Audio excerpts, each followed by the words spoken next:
Ya, Bang Nusa masih di toko kita, masih bersama dengan Kepala Badan Pusat Statistik, Bapak Kecuk Suharyanto. Pak Kecuk, kalau tadi kita udah berbincang-bincang terkait dengan bagaimana harga pokok, kemudian juga ketahanan pangan kita, begitu.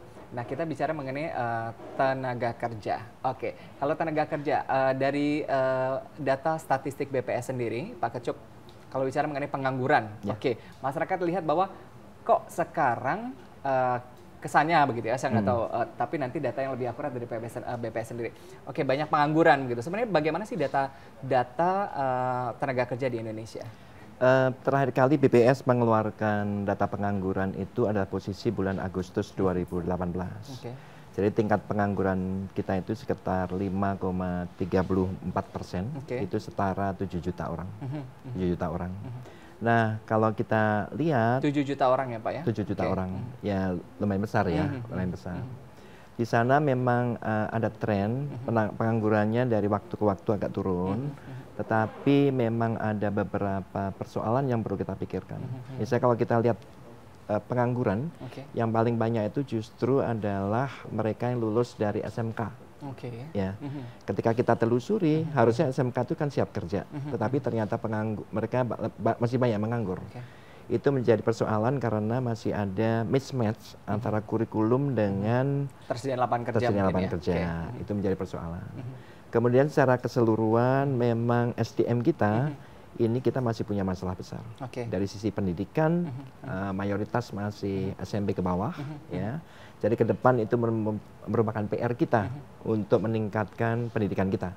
Karena itu di tahun 2019 ini fokus dari pemerintah adalah meningkatkan kualitas manusia. Oke, Pak Kecuk, kalau kita compare ini tenaga kerja menjadi sorotan publik belakangan begitu ya, terkait dengan tenaga kerja Indonesia, yang di dalam dan juga yang bekerja di luar negeri, dan juga tenaga kerja asing yang bekerja di Indonesia sendiri.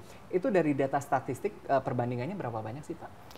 Sebetulnya BPS tidak mengumpulkan data tenaga kerja asing, yang mengumpulkan adalah di Menaker, ya. Tetapi kalau kita lihat porsinya, saya nggak tahu, mungkin perlu dicek ulang lagi. Yang saya baca di koran di Kemenaker itu adalah sekitar 80.000 orang tenaga kerja asingnya. Kalau kita bandingkan dengan TKI yang ke sana, ya persentasenya kecil sekali, gitu. Dan saya juga yakin bahwa pemerintah ketika mendatangkan tenaga kerja asing pasti sangat selektif, yaitu memang yang mempunyai skill yang tidak tersedia sini. Tapi BPS tidak mengumpulkan TKA. Tapi kalau tadi compare, tadi kan dari jumlahnya begitu ya, tapi kalau compare resources-nya begitu ya, tenaga kerja Indonesia yang kerja di luar sendiri dengan tenaga asing yang bekerja di Indonesia sendiri, resources-nya itu bagusan mana sih? Apakah TKI yang kerja di Indonesia ini hanya sebatas tadi support tim begitu ya?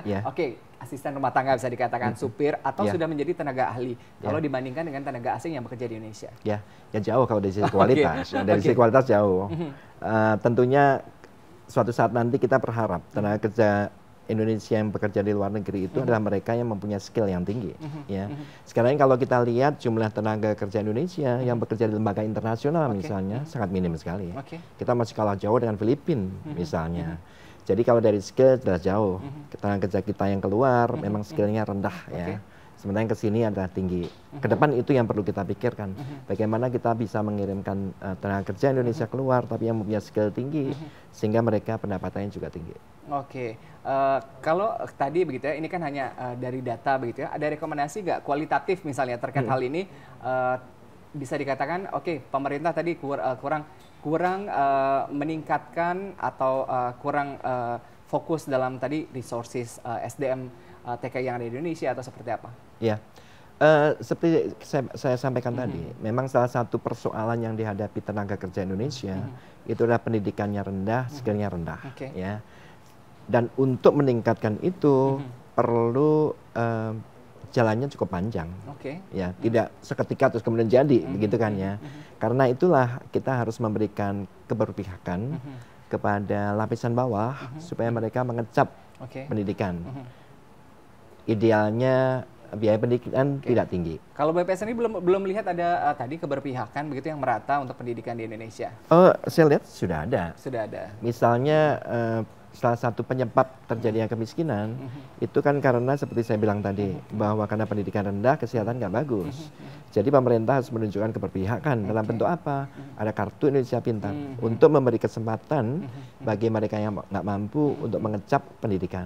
Dengan harapan ketika pendidikannya tinggi, kesehatannya bagus dibantu kartu Indonesia Sehat, mereka dapat pekerjaan yang layak dan gajinya cukup. Udah tepat sasaran belum sih Pak? Kan kita ada, tadi Bapak katakan kartu Indonesia Pintar, kemudian di Jakarta sini ada kartu Jakarta Pintar juga, begitu ya. Itu tadi dana-dana bantuan sendiri sudah tepat sasaran belum sih kalau BPS melihat sendiri? Secara umum sebenarnya sudah bagus, tetapi juga ke depan perlu ditingkatkan lagi supaya lebih tepat sasaran. Di beberapa daerah tertentu saya pikir perlu lebih ditingkatkan lagi supaya lebih tepat sasaran. Nah pemirsa, kita bicara mengenai tadi data begitu ya. Bagaimana kemajuan teknologi sendiri ini meningkatkan kebutuhan masyarakat dunia akan data. Kita bicara mengenai kemajuan teknologi yaitu Google.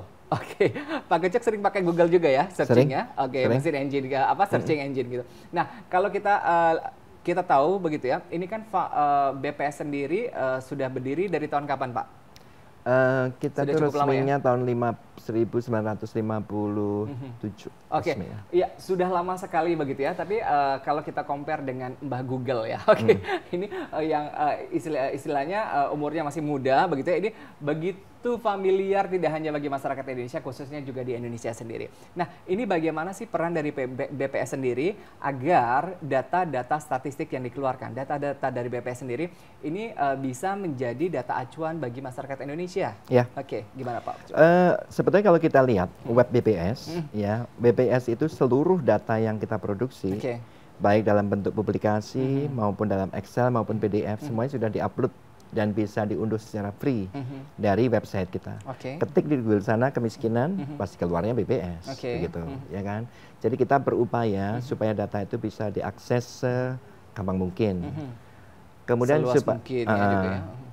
mudah ya, mudah. Kemudian kita juga bikin aplikasi di Play Store, yang namanya Allstat, kembali supaya lebih memudahkan untuk mengakses data BPS. Jadi sebenarnya berbagai cara kita gunakan, dan dari web BPS 2 tahun yang lalu kita dapat penghargaan dari Kemenpan bahwa termasuk top 33 inovasi publik.